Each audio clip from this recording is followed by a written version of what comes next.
Assalamualaikum warahmatullahi wabarakatuh.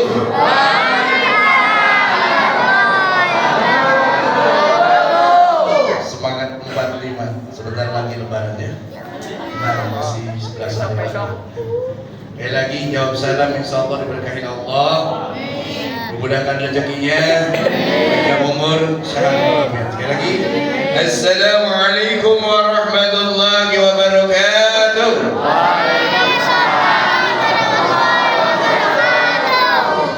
Innal hamdalillah wa nusallimu ala Rasulillah Muhammad bin Abdullah wa ala alihi wa sahbihi wa mawalah. Ashhadu an la ilaha illallah wahdahu la syarika lah wa ashhadu anna Muhammadan abduhu wa rasuluh la nabiyya ba'dah. Allahumma salli wa sallim wa barik ala abdika wa rasulika sayyidina Muhammadin sallallahu alaihi wasallam khatamil anbiya'i wal mursalin wa ala alihi wa ashabihi ajma'in, amma ba'd. Qala Allah ta'ala fil Qur'anil Karim wa huwa asdaqul qa'ilin. A'udzu billahi minasy syaithanir rajim. Bismillahirrahmanirrahim. Qad aflaha man tazakka wa dzakara isma rabbih fa shalla. Shadaqallahul 'azim wa shadaqa rasuluhu an-nabiyyu habibul karim wa lahu 'ala dzalika minasy syahidin wa syakirin walhamdulillahi rabbil alamin. Hadirin wal hadirat rahimakumullah yang dimuliakan Allah Subhanahu wa taala. Wabil khusus segenap DKM Masjid Al-Mau'izah yang dikomandani oleh Pak Sima Ulfi.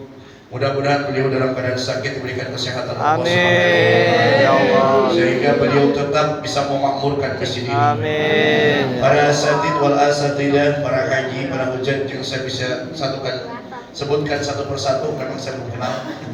Saya tidak bisa sebutkan, tapi mudah-mudahan Allah Subhanahu wa taala berikan kesehatan dan umur panjang. Amin. Allah sampaikan kita pada akhir Ramadan. Hadirin wal hadirat rahimakumullah, dan juga para ibu-ibu yang senantiasa istiqomah. Alhamdulillah sini masih banyak. Sini alhamdulillah penuh. Di atas juga penuh Ustaz. Alhamdulillah. Lain dengan hari pertama ya. Nah, lain dengan hari pertama, tapi mudah-mudahan Allah Subhanahu wa taala berikan kesehatan dan umur panjang pada kita semua. Amin. Hadirin rahimakumullah yang dimuliakan Allah Subhanahu wa taala. Ini anak-anak biasanya perlu, karena anak-anak dikasih tugas ya sama gurunya. Betul. Ya, yang di SD, termasuk saya juga guru di sekolah Cinta Kasih Seci. Ada yang sekolah Cinta Kasih Seci? Oh, di sana Yayasan Buddha Seci. Tapi ini guru agamanya di sana. Ya. Hadirin rahimakumullah, sudah hampir 18 hari kita melaksanakan ibadah puasa. Malam ini adalah malam yang ke-17. Bagaimanakah kita 8 hari merasakan haus dan lapar? Maka tema saya pada malam hari ini, bagaimana menjadikan puasa agar kita menjadi orang yang empati, orang yang peduli terhadap perasaan, terhadap kesusahan orang lain. Allah Subhanahu wa taala menyuruh kita berpuasa. Yuk kita rasakan bagaimana sih haus, dahaga dan lapar. Padahal kita hanya memindahkan doang. Dari mulai sejak fajar subuh sampai terbenam matahari tetap makan kan? Tapi ada saudara-saudara kita, mungkin tetangga-tetangga kita, apalagi saudara-saudara kita di Palestina. Bagaimana mereka di sana dalam keadaan hujan, di tenda-tenda dengan gempuran peluru. Kita alhamdulillah hidup di Indonesia dengan cinta damai. Tapi ada saudara-saudara kita yang masih berada di bawah kolong jembatan dan sebagainya. Maka kenapa? Ketika kita melaksanakan berpuasa, Allah menyuruh kita mengeluarkan zakat fitrah. Udah zakat fitrah belum? Belum. Kalau yang belum, apa kata Nabi? Saumul abdi mu'allaqatun baina as-samai wal ardi hatta yuadi zakatal fitri. Ini dengerin bagi yang belum. Puasa hambaku tergantung antara langit dan bumi. Nih, puasa kita udah 2 bulan hadis masih digabung nih. Ini hadis Nabi, hadis qudsi. Hatta yuadi zakatal fitri. sehingga dia mengeluarkan zakat fitrah. Insya Allah yang udah zakat fitrah udah terima oleh Allah Subhanahu wa Ta'ala. Karena as-sawmu li wa ajzi, puasa itu adalah milikku dan hanya Allah yang akan membalas dan mengganjarnya. Ini kebiasaan di Jakarta dan ini kebiasaan banyak dari orang pulau. Di sini banyak orang pulau kan. Biasanya bayar zakat fitrah setelah kunutan. Ini kunutannya udah lewat kan? Udah lewat. Sebetulnya nih waktu zakat fitrah itu dimulai sejak tanggal 1 Ramadan sampai akhir Ramadan sebelum imam naik ke mimbar, yakni sholat Idul Adha. Wah, sama sebulan ntar aja mau imam naik ke atas. Siapa yang mau naik zakat fitrahnya? Ya, pada pulang kampung kan? Iya, kita mau pulang kampung. Nih panitia batasin deadline aja. Kapan?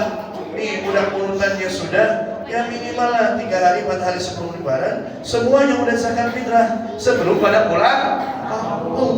Supaya apa? Supaya saudara-saudara kita yang ada di sekitar kita sudah bisa menikmatinya. Dan alangkah lebih indahnya zakat fitrah itu ketika kita tinggal di kampung apa namanya?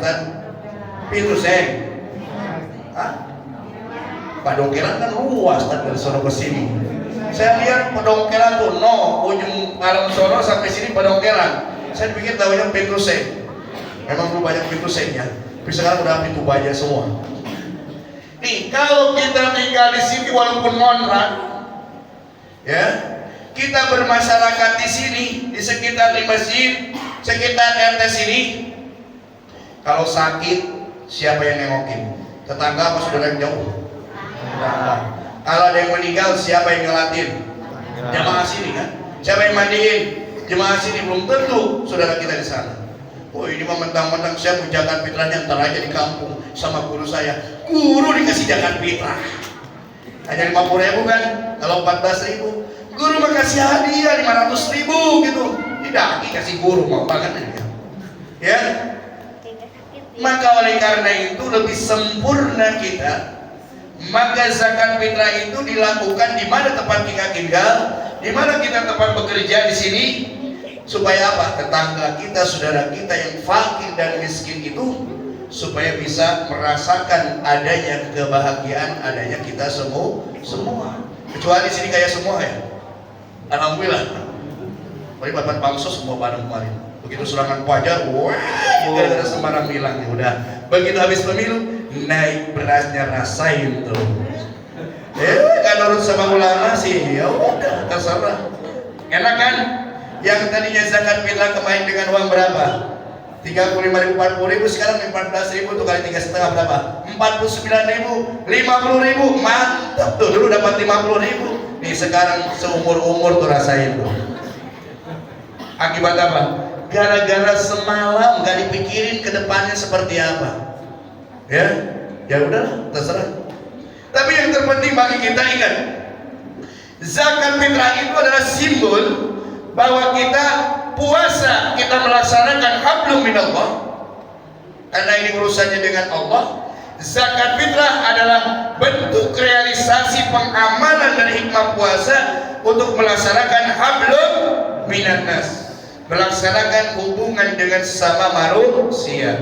Kita kan makhluk politik kata internet, makhluk sosial, makhluk yang tidak bisa hidup sendirian. Ada yang nyendiri di sini? Biasanya kalau nyendiri sendiri di kamar ada apa itu?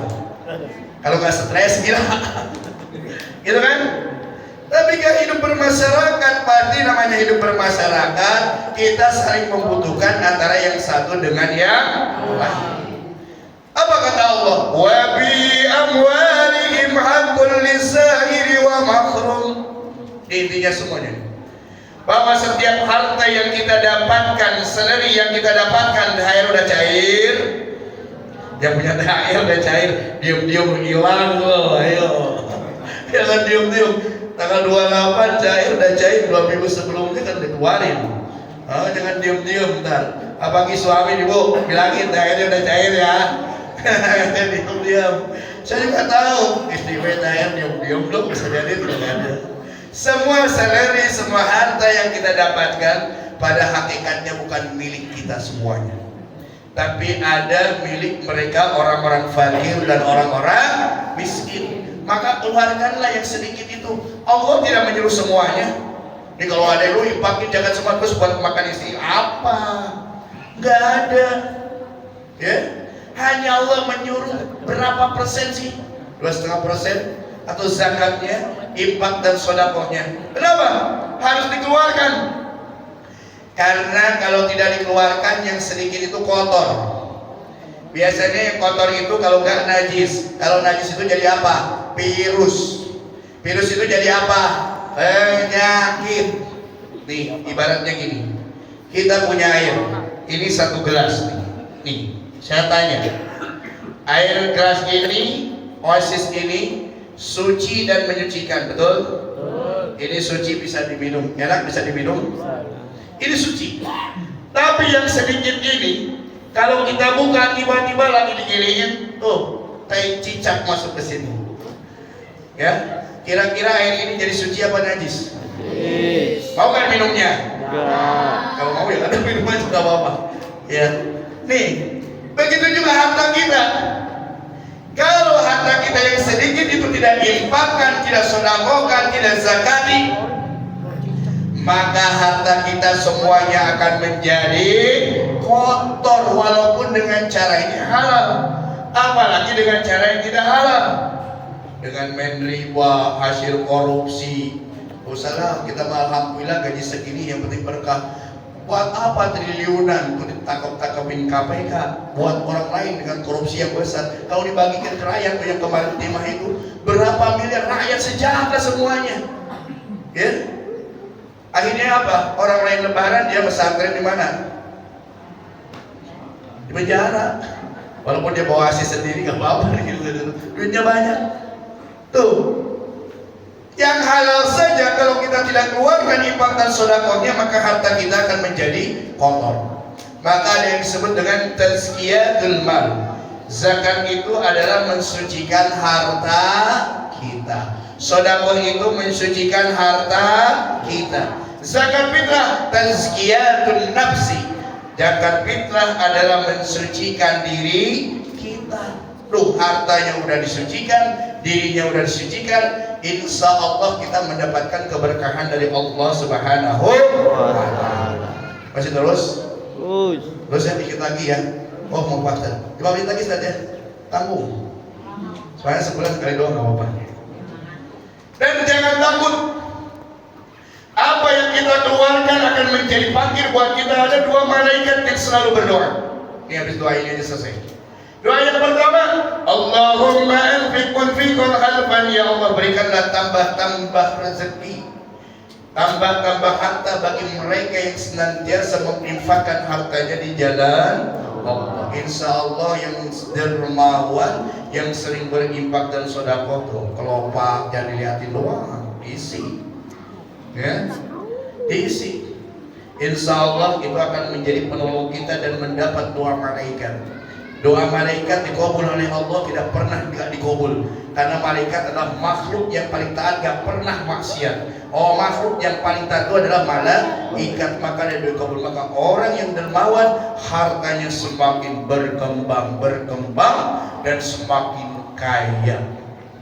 Tapi yang pelit gimana? Dia pun mendapat doa malaikat. Bagaimana doa malaikatnya? Allahumma amsik mumsikan halban. Ya Allah berikanlah kerusakan bagi mereka yang tidak mau menginfakkan hartanya di jalan Allah. Oh lihat, orang Betawi biasanya nih kontrakannya banyak, mobilnya banyak, punya pabrik segala macam, tapi tetangganya yang miskin kelaparan dibiarin, anak yatim dibiarin, gak peduli nih, masjid pembangunan dibiarin. Dia tiap malam gak bisa tidur. Kenapa? Takut hartanya diambil orang. Di depannya ada apa? Anjing, gitu. Iya, CCTV di pasang. Tiba-tiba apa? Konsleting listrik, akhirnya apa? Terbakar semuanya. Hati-hati, mungkin itu kalau kita terbakar rumah, kemalingan, itu introspeksi diri. Mungkin ada hak orang lain yang tidak diberikan. Nauzubillah. Insya Allah Orang yang pelit bukannya berkah, kelihatannya berkah, tapi mumet dengan hartanya. Ya. Kenapa? Idza dakhala al-haram yakhrujul halal wa idza dakhala al-haram yakhrujul haram nih. Di sini udah. Apabila masuk ke dalam perut kita yang halal, maka keluarnya pun yang halal. Makanan-makanan yang bersih, suci, terbebas dari hak-hak orang lain. Apalagi nih yang suka makan warisan punya orang, babak belur, berantem segala macam, adiknya kebagian, hati-hati tuh, gak bakal berkah. Ya, maka kalau dimakan sesuatu yang halal, insya Allah masuk ke dalam diri kita menjadi makanan yang bergizi. Sari-sari makanannya diedarkan ke seluruh tubuh, insya Allah masuk ke otak anak-anak, akan mudah dia beribadah kepada Allah, akan mudah dia mencerna dalam belajar, gak susah, gurunya gak susah ngajarin, dan ibunya pun jarang akan dipanggil sama gurunya. Ya, maka badannya alhamdulillah menjadi sehat walafiat. Sebaliknya, idza dakhala al-haram yakhrujul haram. Apabila masuk ke dalam perut anak kita, istri kita yang haram, maka keluarnya pun yang haram. Yang tadi itu, yang seharusnya dikeluarkan hak orang lain karena kotor, itu akan berubah menjadi najis, berubah menjadi virus penyakit, diedarkan ke seluruh tubuh, masuk ke otak, bisa stroke. Ya, atau juga apa? Ke anak-anak, berat banget ya anak ngajarin PR yang nggak dikerjain, ngaji juga kagak, di sekolah berantem melulu, akhirnya tiap hari makanya dipanggil, bu, anaknya berantem ayo ke sekolah, sekali gitu kan bu, yang sering dipanggil sama gurunya. Kenapa anak kita susah disuruh sholat, susah untuk ibadah? Mungkin salah makanannya. Maka hati-hatilah dengan makanannya, karena itu akan berefek ke dalam kesehatan dan diri kita. Hadirin rahimakumullah, karena begitu ada Ustaz kita Pak Haji yang akan sambutkan. Apa yang saya sampaikan mudah-mudahan bermanfaat khususnya bagi saya sendiri dan umumnya bagi kita semua. Yuk kita momen yang terbaik untuk berbagi dengan sesama. Mari kita bersama-sama untuk mengeluarkan harta kita. Yang pertama, yang wajib dulu zakatnya dikeluarkan. Kalau sudah zakatnya dikeluarkan, kita berikan pada siapa? Orang tua. Bagi orang tua yang sudah tua, perhatiin tuh. Insya Allah akan memberikan berkah buat kita semua. Kalau nggak lagi siapa? Adik, kakak kita. Jangan sampai orang lain dikasih, saudara kita nggak dikasih. Normal, kasihan banget ya. Itu saudara kita dulu yang terdekat. Tetangga kita baru yang jauh. Mudah-mudahan Allah berikan keberkahan buat kita semua. Dan saya berharap sebelum Bapak Ibu pulang kampung, selesaikan kewajiban-kewajiban di sini. Mudah-mudahan jalannya kampung lurus, lancar. Walaupun Allah mencabut nyawa kita di tengah jalan, kita kan nggak tahu. Tapi insya Allah kita dalam keadaan mati husnul khatimah. Begitu saya yang sampaikan. Mohon maaf bila ada kekurangannya. Wallahu muwaffiq ila aqwamit thoriq. Wassalamualaikum warahmatullahi wabarakatuh. Waalaikumsalam.